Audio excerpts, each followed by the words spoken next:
Hey, good evening, and welcome to another episode of Loving Black with Tory and Teri. I'm your host, Tory Smith. Hey, guys, my wife is receiving an award tonight, and I'll be joining her shortly. So for now, it's just going to be you and me. And, we talk to a lot of people across the country and are always looking for love, always looking for, hey, how can I get into a relationship with someone that, I'm interested in, but I'm not really in their mindset. So we constantly give advice on different topics and different letters and attributes of what it takes to be involved in a relationship, but not just be involved, but know how to be involved. So tonight's guests have been under each other's noses since they were children back in Chicago. Can you believe it or not?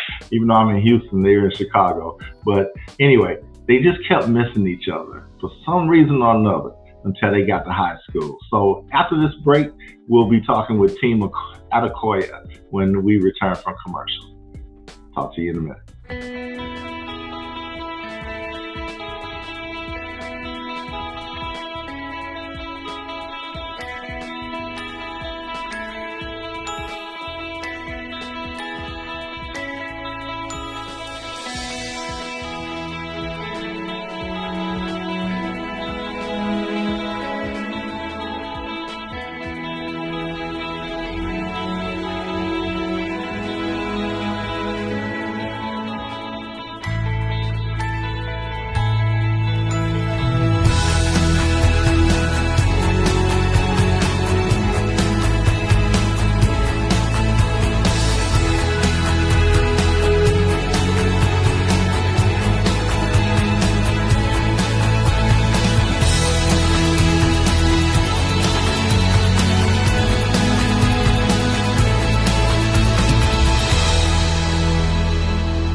Hey, and welcome back to Loving Black with Tory and Teri. Hey guys, as you know, if you want to be on the show, if you have a letter that you're wanting to have us read and answered on the show, or if you're just interested in being a sponsor or an advertiser, always got to hit us up at lovingblack1@gmail.com. And as I mentioned before the break, we have Ola and Pam Adekoya with us we're not even in the studio because they're actually out of town. So how you guys doing today? Doing good. How are you? Doing well. We are I am great. So Team Adekoya came to us. We put out a casting call. We were looking for couples, so we can interview them and all and talk about not necessarily their love stories, but talk about maybe challenges that happened in their marriages and how they got over them. All of this so we can help our audience and our viewers, that are interested in getting married or already married and experiencing things. So they sent in a video, and we might play it, but I don't want to embarrass them. But it was a good video. It was pretty fun. So what prompted you guys to send the video? I just saw on Facebook another couple that was sending in one, and I told you got to drag your husband sometimes. So I dragged him in and said, babe, this is what we're doing. We don't know how many people out there have a similar love story, but ours is interesting to say the least. So yeah. She proposed the idea to me, and like she said, she kind of had to persuade me to do it. But once I was able to kind of listen in and see the content, I was a huge fan of it, and I'm definitely excited to be here today. Yeah, well, we appreciate it, and we get a lot of video. They come in and things like that, and we, not just sifting through it, but we try to make each show relevant to our guests. So been wanting to get you guys in there, and we finally got the opportunity here.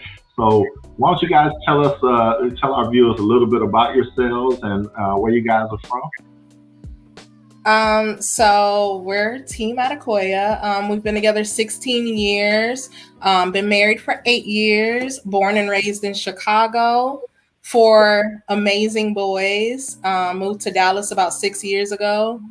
What else? Really, our children are the center of our lives. We started off as friends at the age of 14. Wow. And we've just been kind of just going through this journey through life together, and growing from children to young adults to adults now. It's been an incredible journey, and I've loved every step of the way.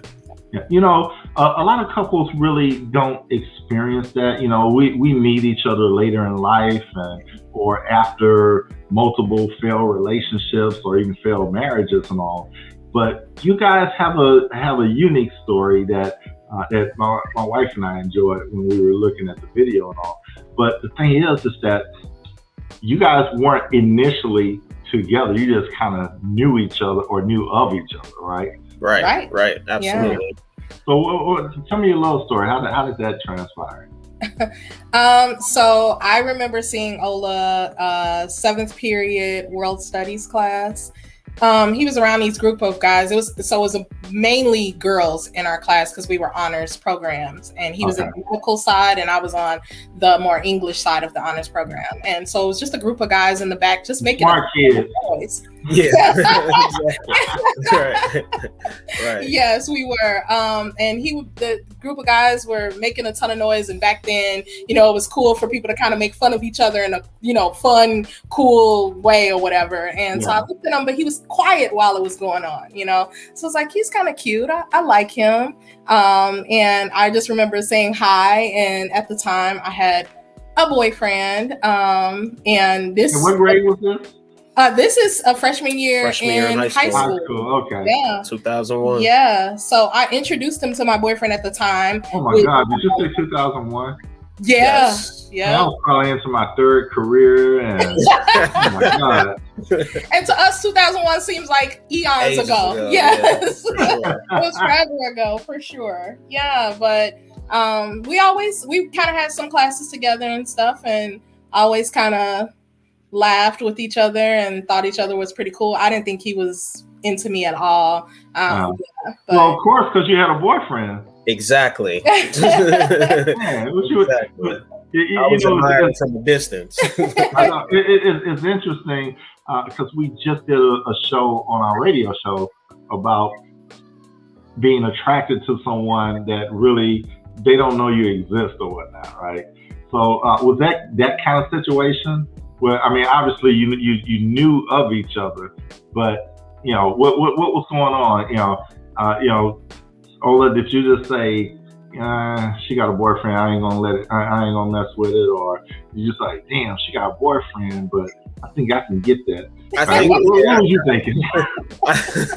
I think at 14, especially as a male, you're going through a lot of different mental and emotional stages, and I was definitely attracted to her at 14. She was smart, she was funny, she was really, really sweet. So I understood why she was in a relationship. I could see that. At that time, I wasn't, I've never been the type to kind of just say, well, if I want her, I'm gonna go get her. I respected the fact, and then she introduced me to the gentleman, so I can't very well come back around and do that. So I was. Hold on. I didn't know about that part. Why would you introduce him? It was an awkward situation. He had came to pick me up from class. Yeah. And I think we were talking on the way out of class. On the way out of class. On the board. Right. Yes, yeah. So not to be awkward, she introduced me to just say. Okay. I thought you were just like, hey, this is the other dude that I'm messing with. No, right. Because friend zone, that would make sense, right? Like, hey, come here. Yeah. No, we were giggling out of class, and he was awkwardly kind of standing there like, what's going on? And I'm like, this is Ola. Right. And Ola, yeah. So. Gotcha.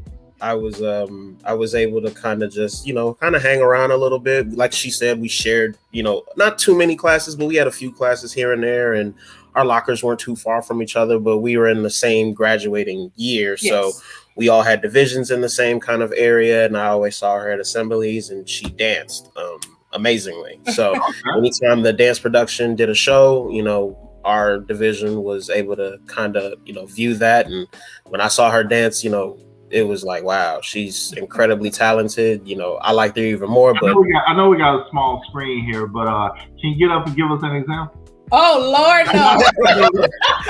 That was 4 kids ago. I joke a lot. So.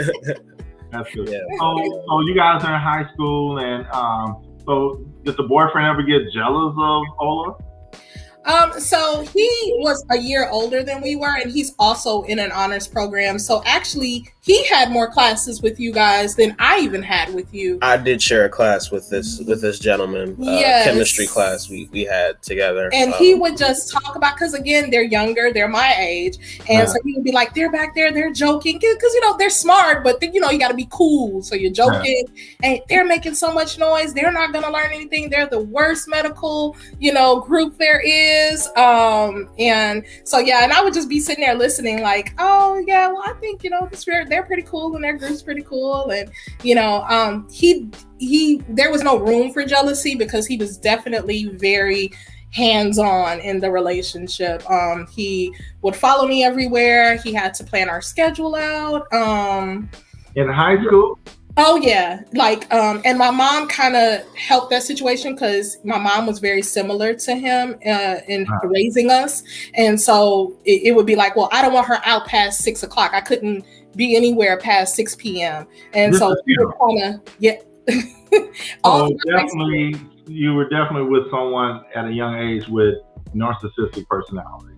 I believe it. Wow. Yeah. Wow. And you say your mother's like that as well?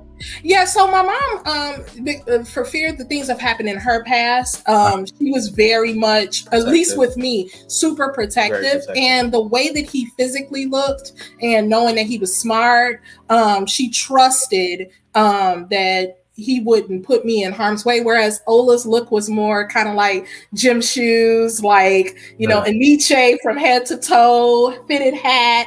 And this gentleman was not like that. So my mom preferred me to be with this other gentleman. And he would be, I'll have her home by 6:30. Is that okay? Well, we're going to go do this. And, he'd plan out everything, even my dance competitions and whether I audition places. He was acting like a manager and everything. Yes, all of that. He was all of that. when you're in high school in a relationship, that's puppy love. That's on the phone giggling all night and stuff like that. That sounded more like a work relationship. Yes, it was. And my mom made it so that I could only talk to one person a night. And so he was that person. So at night, yes. I'm sorry. My mom did not like phone calls at night. She thought funny things could happen on the phone. But 9 o'clock, he'd call like clockwork at 9 o'clock when he had just left my house at 7 and call at 9. And then I would be able to talk to him until 10 and then phone privileges was off. So let me ask, Ola, when did you shoot your shot? I finally got enough courage to be able to. I wrote her a note my senior year in high school, beginning of the semester. Oh, way beginning. This was the first year. You like me? Yes. I think I wrote something. I had a little bit more. I had a little bit more. Kind of careful with my words. Basically, I asked her if I could share some time with her. I really wasn't, wanted to disrupt what she had. You were smooth with it. I was really trying to be. Because when you're going into that type of situation, I didn't know how she felt in her relationship, whether her relationship was, she would even entertain the idea of being able to kind of, spend a little bit of time with me just so I can get to know her on a different level.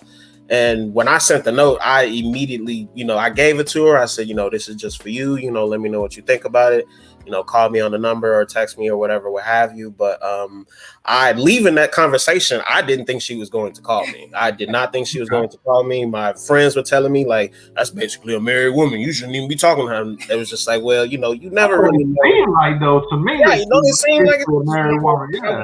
I was just like, well, let's see what she said. Let's see what she say out of the situation. And she called me that night, and I think we talked for until her mama said get off the phone. Until my mama said get off the phone. Hold on. So what about the 9 o'clock call with the other guy? Right. So what everyone at school didn't know, and that's also the problem, like the teachers, all of our friends, everyone did consider us married. So what everyone didn't know, he went off to college, and right before school started for me, he and I got into an argument, and I felt like he wasn't listening to what I needed. I was worried about going into college. I was worried about finances. And he was like, well, you'll get over that. Those are small problems. Try being a freshman in college. And, he always diminished my, what I was going through because I was a year younger. And so, we broke up. We went on a break. That's what I told him. Like, I need space. I need a break. But no one else knew that because he continually came up to the school after his classes to pick me up from school, to check in on me. He would ask the teachers how I was doing. Was he physical with you or anything like that? There have been times. But it was very. It was again, what the environment that I grew up in, that was typical. Normal. Yeah, that was, and I just didn't know any better. I honestly. So you were living in dysfunction, but you didn't realize it. I did not realize it. I didn't. Wow. Okay. And he's nowhere around now, right? Does he follow you around or media or anything? He does still keep in contact with my family. He kept in contact with my family for a while, and including my mother and my sister. And my sisters, because he's friended my half sister and on Facebook. So he can see in the picture then. Yes, and now he's married actually to my ex-best friend. So really, mm-hmm. So ex-best friend, because she broke the girl code. Yeah, she did break the girl code for sure. But not just with being with him, but also sharing things that she and I were talking about. She shared it with him. Yeah, and then he would call me and say, I heard this. And it's like, wait, hold on. How did you hear that? I only told her. So yeah, it was definitely some privileges that were being shared that shouldn't have been. So Ola, you worked yourself out of the friend zone. I did.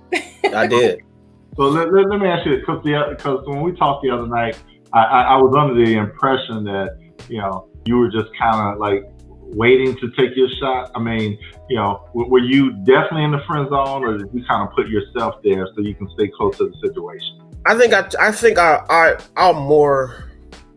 I put myself there out of respect for what she had with him. Just because at that age, growing up, my parents weren't married. I grew up in a single parent household, and I didn't understand the idea of a real relationship, like a serious relationship at that age. I tell her all the time, she was my first very serious girlfriend. Like, she's been the first person to meet my mother and meet my family. All the other girls was kind of just, casual dating that you do in high school. You meet somebody at a mall, you talk to them a couple times, you may take them to Ruby Tuesdays and never hear from them again. Something along those lines. That's kind of where I was at around, So Ruby Tuesdays, huh? When you're 15 and 16 and you working with a small budget, Ruby Tuesdays. Hey, look. Back in my day, it was the Sizzler, right?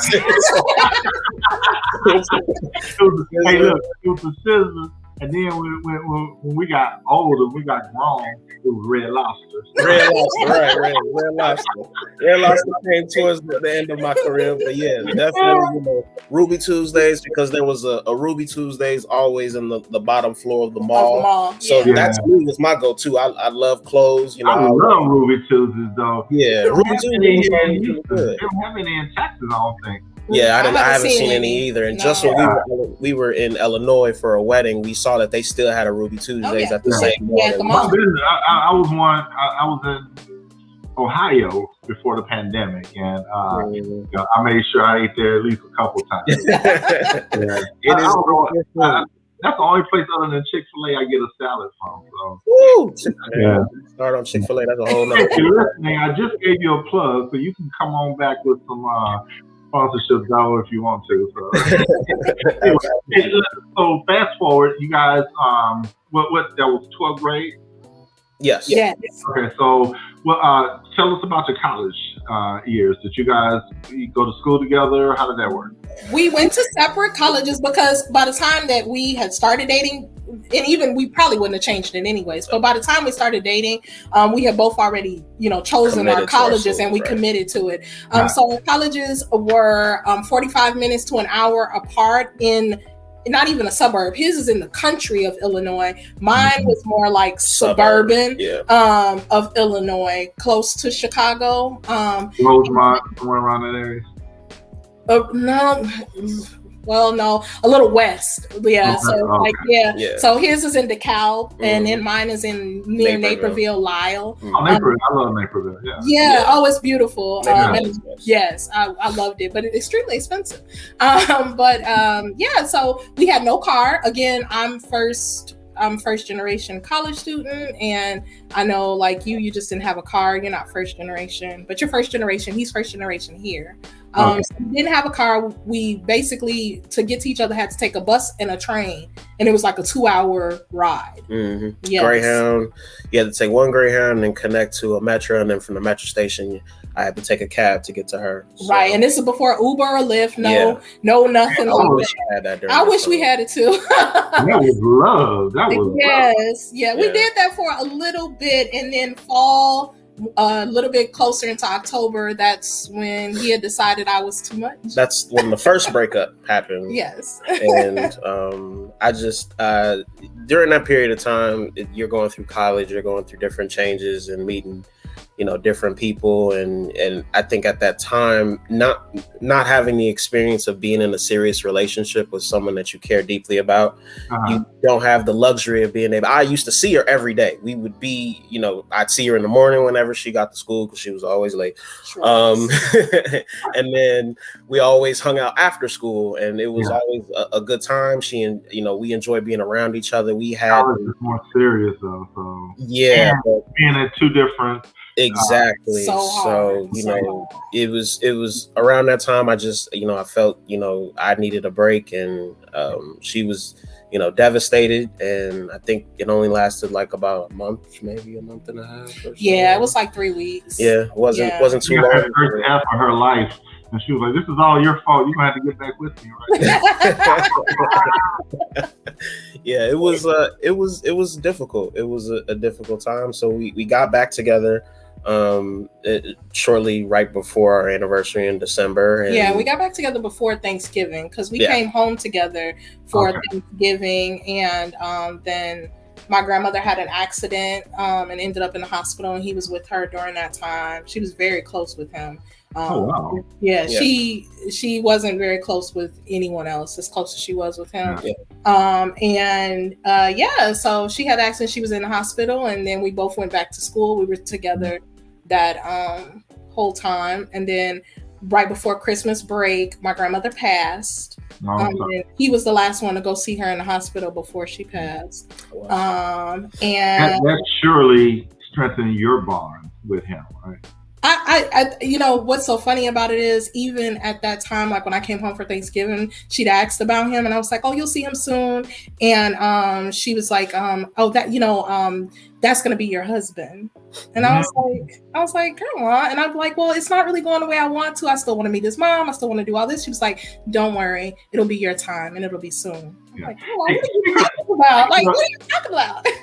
Speaking of husband, so the last couple of shows rather, and I've been doing this for the last few months because I've been noticing a trend. Ola, when you first laid eyes on her, even though you were in high school, or because you guys are in the same area, when you first laid eyes on her, what thoughts were running through your mind, or what was there a statement or something that you said that she was going to be to you? When I first laid eyes on her, I was just like, wow, she's really, whew. I couldn't even put into words how I felt about her at that time because your hormones are just raging. But I think more so when I was finally able to get to know her and finally be able to kind of explore who she is and how, she's an empath. She cares about everyone, any and everyone. I'll always call her like the sweetest human being on the face of this earth. She's incredibly kind. She's incredibly warm. And that's when I kind of knew, shortly after we started dating, like a few weeks in, I told her I love her and she didn't believe me. But I honestly meant it because of the way that she was able to kind of, there's a feeling that you'd never really feel before as a male. So you're just like, Yeah, with her, it's just like, and that's what that's what I was alluding to. I didn't want to tell it because I didn't want to, say the words, but you knew that she was going to be your what? My wife, yeah. I knew that, even at the time, I didn't know what marriage was. I just knew I didn't want to let her go. I didn't want to be with anyone else. So check this out. And literally, I've been like 100%, like, for the past few months.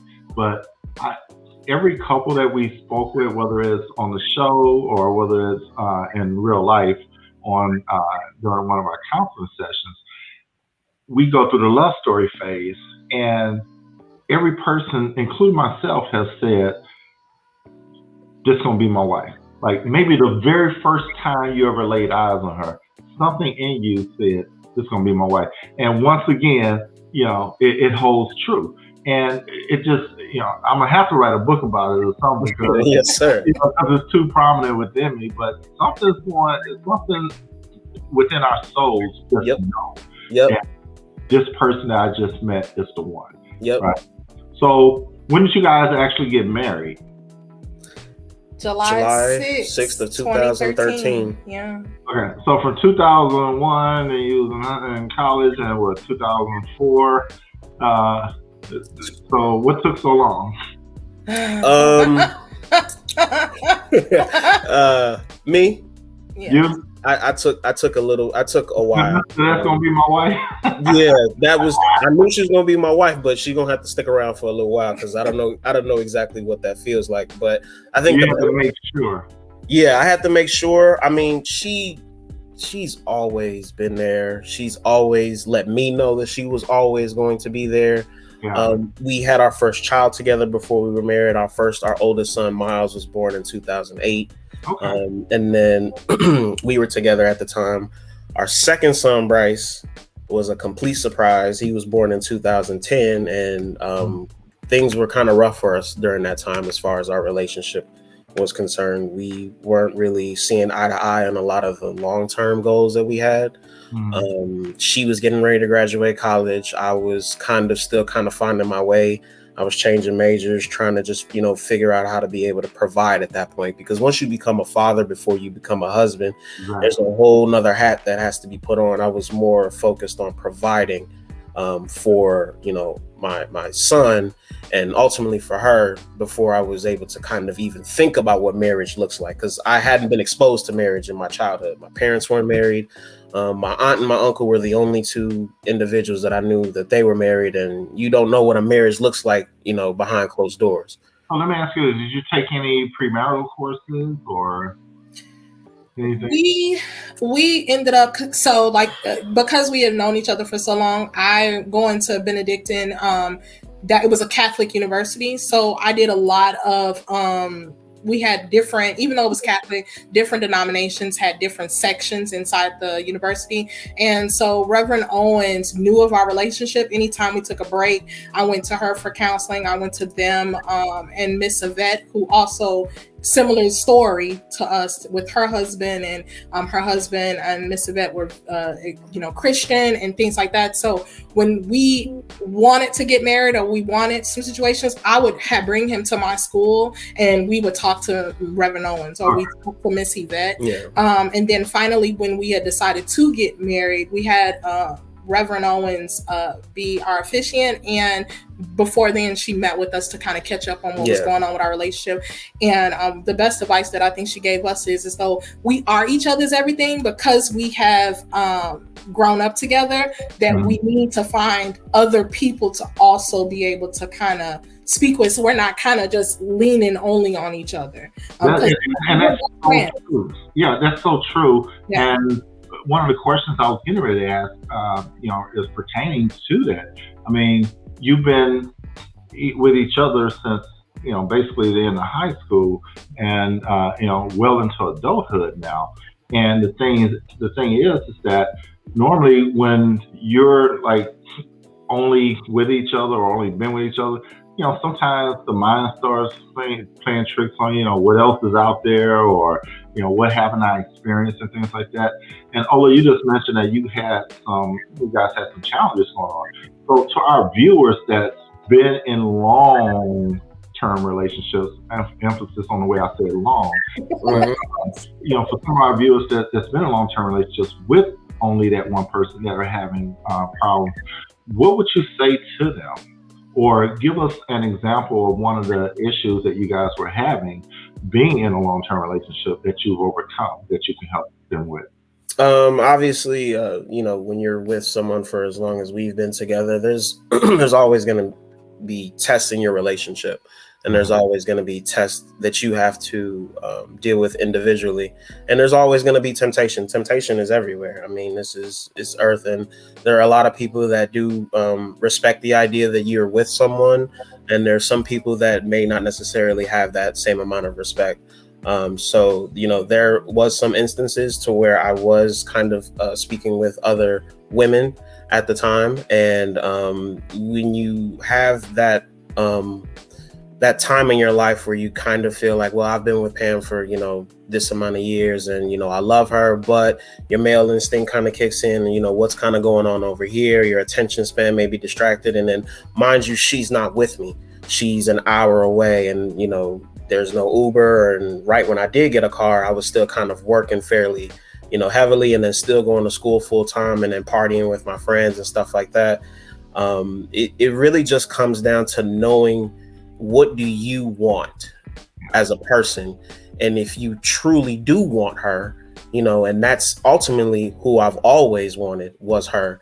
And it's about being able to kind of show that and do the things that are necessary to be able to maintain that that part of your relationship. There's always, even, I've been married 8 years, and it'll be 8 years in July 6th. It is never been a thought that's crossed my mind to wonder what if or anything like that. This was, I truly believe that she was literally, made for me from God. We've been drawn together, even when I've tried to push us apart. It's always drawn us back together. And the fact that we've kind of grown up in the same area, and she would be in the same parks that I would go to, and it just seems, it seems right. And ultimately she's my best friend. She's the friendship that I have with her. Ultimately, I think is what keeps our marriage is kind of strong as what it is. Like, we're really, really good friends before the parent stuff comes in, and even before the marriage stuff comes in. Because you two are the nucleus of your relationship. And that's really good advice. And those of you that are in long-term relationships, either married or not married, but plan on getting married, that's some great advice. Pam, from a female perspective, what would you say to that? I think that one of the big challenges is overcoming, from my perspective at least, overcoming some of those challenges where it's like, I know in my heart that this is who I'm supposed to be with, but how long am I supposed to wait? And that's why ours is love is patient. That was part of it, because I felt like I was being patient, but I was being very impatient. I thought that if I kept bringing it up, or if I kept mentioning it, or if I kept pushing and pushing and pushing, he'd finally give in. And then in the end of it, it's like, you don't want someone to give in. You want somebody to want you just as much as you want them, and you want it to, you both to come together. And so I eventually stopped mentioning it. I stopped mentioning it. I'm like, we can co-parent at one point, where I'm like, we have 2 boys, but she was getting ready to leave. She was getting ready to leave. Yeah, basically, she was getting ready to go. I was starting to find my own value. That's what I was thinking about. Yeah. So you got to know your own value. I think that's the big thing. You got to know your own value, what you want, what your worth is. Yes, what your worth is. You have to know. It was very difficult for me to know that based on how I grew up, who I was with most of high school, from freshman to my beginning of my senior year. Yeah. And then, coming with Ola, who wasn't as, overbearing. He wasn't as on top of me. He didn't need to be with me constantly. It's like, well, where's the value if you don't want to be with me 100% all the time, So definitely. And I think people have to realize that even though we're as one, we're married, we're one, we're still individuals. So we have some individuality within our, relationship, because, then now you're just a slave to each other. Right. even though Scripture says submit yourselves one to another, it doesn't mean that hey, I'm with you 24/7. You with me 24/7. You're only going to do what I say, or I'm only. It doesn't mean that. We still have to have our individuality. Yes. Ola, you still need to go hang out with the boys. Maybe go, shoot some ball, play some golf, whatever. Pam, same thing with you. Have your girls' day. Do what you guys do and stuff, and then come back together because that's when wow, I missed you. Yeah. Right? Yep. Yeah. Hey, let me tell you about my day. But if you're together 24/7, I mean, what's there to talk about? What's there to talk about? I heard Chris Rock say this on one of his shows one time, and it was so funny, but it's so true. Go get kidnapped or something. Give me something.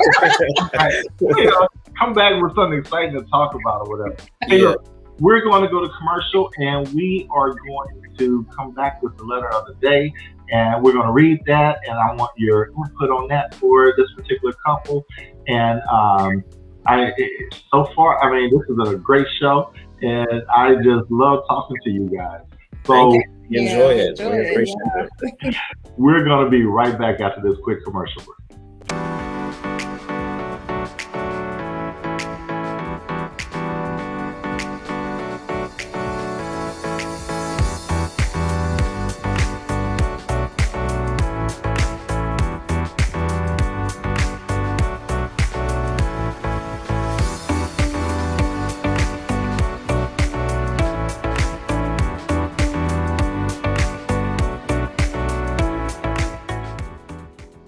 Lovin' Black with Tory and Teri is officially live across Apple Music, Spotify, and iHeartMedia platforms. At Lovin' Black with Tory and Teri, we cultivate positive love conversations, which means that your love is always in the positive. Join us as we discuss marriage, relationships, and singles topics, as well as answer your letters on air. To be a guest on the show, advertise, sponsor, or submit a topic, email us at loveandblack1@gmail.com. Find us by typing Love in Black with Tory and Teri in your preferred media platform. We now return to Love in Black with Tory and Teri. And welcome back to Love in Black with Tory and Teri. Again, it's just me today. Hey, we are talking with Ola and Pam Adekoya, and we've had a great conversation thus far. And now we're going to get into our letter of the day. Our letter of the day comes from, I always do that. Anyway, dear Tory and Teri, my boyfriend and I have been together for 5 years. During these 5 years, we've had many ups and downs, mostly ups. Our love is real, and so are our fights. Right now, I need you to settle an issue between my boyfriend and me. He seems to think that he can just talk to any female he pleases, and it's okay. He's on social media all the time. He even receives phone calls from several women that I know nothing about. He's a photographer, which is understandable, but there has to be a line drawn in the sand. When I look at the messages or even happen to hear him on the phone, the conversations have nothing to do with photography. I told him that we need to establish boundaries around his work and our relationship and the women that he shoots. He totally disregards my request and says that he's making money to put food on our table. How can I make him aware of my problem with this without us fussing and fighting? I'm really ready to throw in the towel because of the constant disrespect. Thank you guys for helping me. Wow. So once again, we have an issue where, not really an issue, but this is a common occurrence for us that we experience where we have, people talking to the opposite sex, whether they're married or in relationships, and common sense would tell you that, hey, if you can't be friends with my wife, or if you can't be friends with my husband, then we can't be friends, right? And what does friends look like? Right.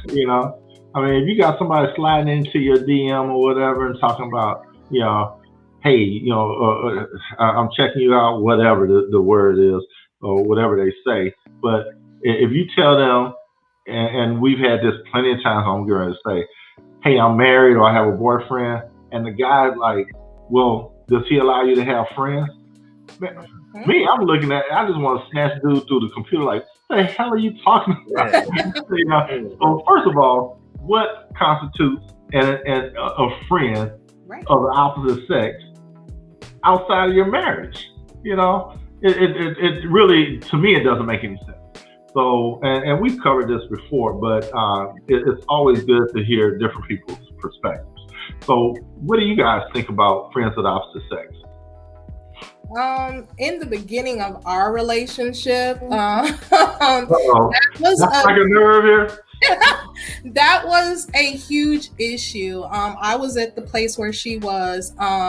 Ola had a few coworkers, one in particular, that was definitely interested in him. Everyone could tell that she was. And according to him, he was not interested in her. But there would be times we'd be in bed, you know, just the two of us, and he'd take a call and he'd get up and he'd go into a closet to go speak with her. Yeah, a closet, no less. That'll be your prayer closet. right. Who you talking to, Jesus? Right, please. So actually, our breakup in 08, 09, September 09 had a lot to do with that. And I know she's saying she wants to do it without fuss, but unfortunately, that's not how it happened with me. I had enough, so I was fussing. And it's very difficult to do. But I don't know. I felt like, you know, Ola at the time didn't have very many boundaries. He felt like he controlled the situation. He wasn't interested, so it wasn't a problem. Even though I felt like when you're spending time with somebody else in, you know, in that manner, you're either one, leading her on, or two, she thinks she has a chance, and three, she's disrespecting your relationship. But I guess you didn't see it that way at the time. So yeah. Well, we definitely can't see the forest for the trees, but in the case of, first of all, respect. I mean, you know, and I know we're talking about the letter, but even in your situation, you know, it had a matter to do with respect.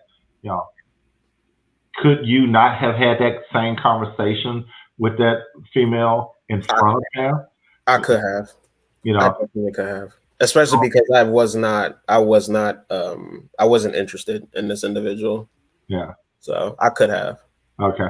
So to relate that or correlate that with the letter, then, were you thinking that, okay, this is work related? Let me just get up and take this? Yep. It was work related. You know, anytime I would assume I would be getting a call, it would be something work related, but then the conversations wouldn't be work related at all towards the, after the initial work conversation is done, wherever 30 seconds, 45 seconds, then it would lead into something else. And, but I think when you're going through that type of interaction with an individual, you want to be able to handle it a lot better than I did, frankly, at that particular point in time. But boundaries are important. Boundaries are extremely important, not only just for you, but also for your relationship. And your relationship, it hinges on those boundaries. So people are only going to go as far as you'll let them. So if you stop it, you know, kind of dead in the water, then it won't be seen as disrespect, and your partner will know that she's not being disrespected. And then, you know, sometimes you gotta turn around and put the shoe on the other foot. You know, how would you feel if, you know, your wife is, you know, or your significant other is engaging in those conversations? And I know with me, I'm not gonna have it. So I don't even want, you know, people asking. Exactly. So, you know, regardless if you can put food on your table, you can still do things in a professional manner and still be able to run your business. And there, you know, will be some people who won't like you for it, but then there are other people that will want to work with you professionally and want to work with you more because of your relationship with your significant other. So you just never know. Yeah. You know, both of you guys said some things that totally rang true, and that my wife and I would tell, you know, any couple. First of all, there's the respect factor.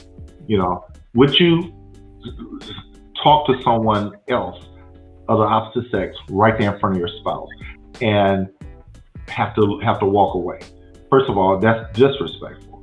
So if he's taking these calls, you know, from these women or whatnot, And again, if he can't say whatever it is in front of his spouse, then nothing should be said at all. Right? Then you guys, and the lady in the letter mentioned it also. Boundaries. Boundaries are so important in a relationship. Expectations and boundaries kind of go hand in hand with this. Because we talk about expectations of the relationship. And the expectation is, hey, I understand that you have to make money, right? I understand that this is your profession.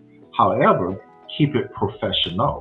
Yep. Right. I expect you to be professional when you encounter these. And is he only shooting women? I mean, we don't know a lot about it. Right, without exactly. knowing any of the details. But is he only shooting, giving shots of women? And if he is, are you in agreement with the type of shots that are being done? Are they seductive in nature, or are they just, hey, I'm getting married and I need some shots? I mean, we don't know what type of photographer he is. But the thing is, when you're in a situation like this, and I do want to keep it focused around boundaries, because this guy seems to be breaking all the boundaries, of a relationship as that pertains. So one, if you're in this situation and you're talking to someone of the opposite sex, if it's not professional, bring it back to the professional. Right. Okay. If you are talking to someone and it happens to veer off, hey, we're talking about photography here. What are you talking about? Right.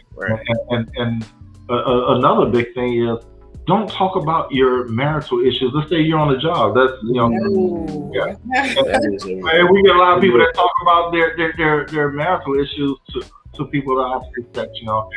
And especially if you're a woman, you never do this to a guy. Because the guy's like, what's wrong with you, girl? Come here, let me talk to you. So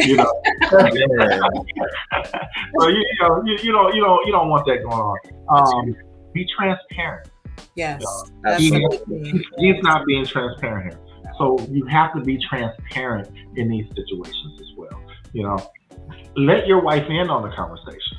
Let her. Well, I don't believe they're married. I think she said that they're boyfriend girl. But still, if you've been in a relationship for 5 years. Hello. Yeah. Again, you haven't required him to marry you or whatnot. Pam, remember what you were talking about at first about forcing the issue and all. He's going to continue to do this until you start making some requirements of him. Yes. And if that doesn't happen, this is his ticket. This is his life. He say, well, we're not married or whatever, and I feel that hey, this is part of my job. So identify what's appropriate and what's not. Exactly. Let him know, hey, I'm not putting up with this. Either we're taking this to the next level, or you can be with these women. So we don't advocate divorce, but in this situation, they're not married. So you need to, like you said, Pam, know who you are, know your worth. You have to be in a healthy place with yourself as an individual. And I think what it sounds like, she loves this gentleman to a very deep degree. From a male perspective, if I know that a woman cares for me like that, it's definitely difficult to communicate with women. I will say that it is definitely difficult to communicate with them, but you have to try. You have to try to do it. You can't really expect them to understand, but as long as you say, hey, this is kind of how I want to be able to run my business. What can we do to be able to keep our relationship? Or honestly, that may be what do you call it? A rule breaker. Oh, I call it non-negotiables. That's what I call it. Thank you. Non-negotiables. For sure. There are things that we are able to kind of collaborate with, and we can. But you guys are totally hitting the nails on the head, because that's the same thing that we would let them know. What are your non-negotiables in this relationship? What do you stand for? What is it that are your deal breakers? What are you not going to do? So in establishing boundaries with this person or anybody, when establishing boundaries, know who you're dealing with.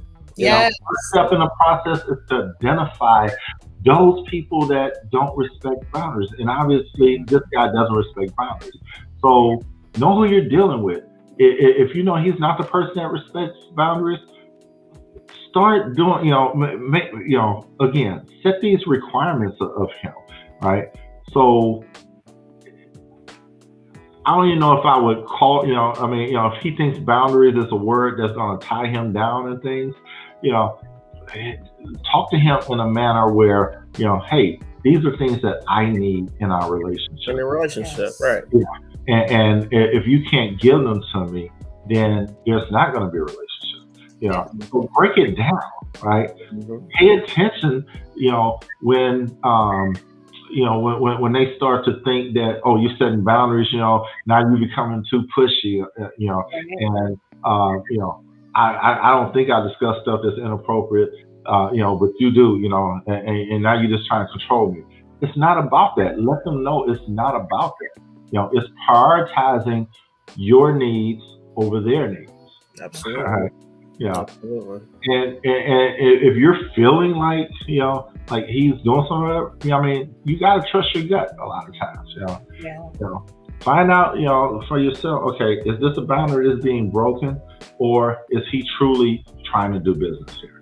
So look, so however you look at it, you have to kind of weigh it out, But if you're feeling and having a sick feeling all the time, or when you guys are thinking about it or talking about it, and you just don't feel right, trust your gut in those instances, right? State your position. Let him know, or let her know if it's the opposite way around. Right. How you feel, Yes. Don't sugarcoat it. Don't sugarcoat it. All you got to do is just communicate with each other. Absolutely. Yeah, communication is key. Absolutely. I don't like it when blank you make me feel, or I'm sorry. I feel this way when you're communicating with other women in that manner. Talk to them. Let them know. All right. And the last point I would give is be assertive. Don't back down. Yep. Right. If you guys are in a position where,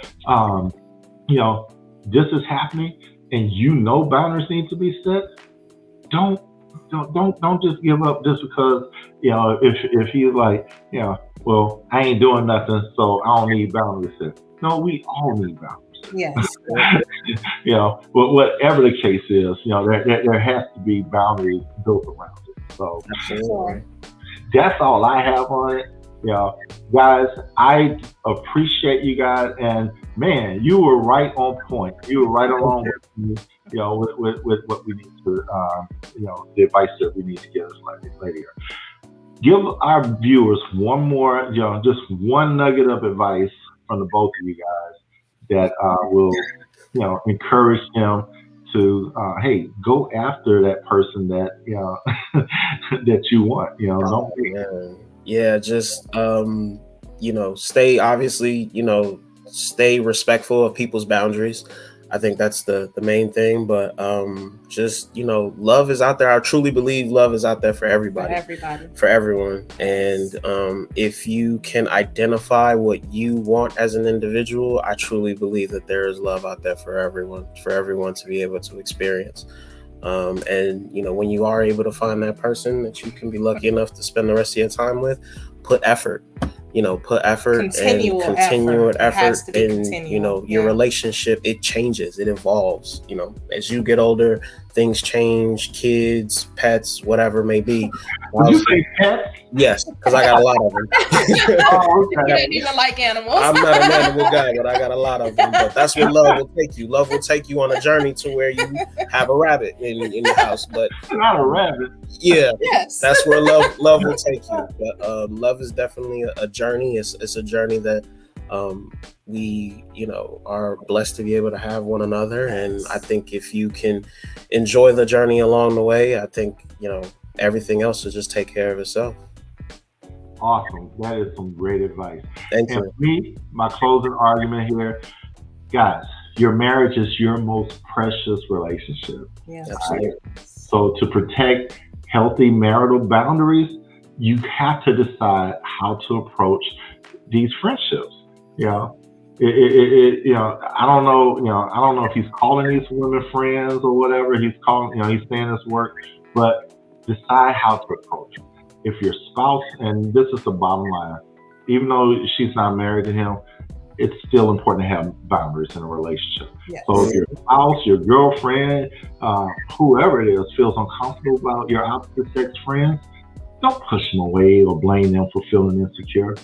Healthy boundaries are built on understanding and respect for the other person's feelings. Yes. Right?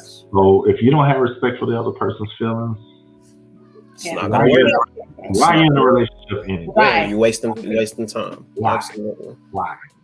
And the bottom line is, for the boundaries, you're giving the other person and even yourself reassurances that you're committed to the marriage. Definitely.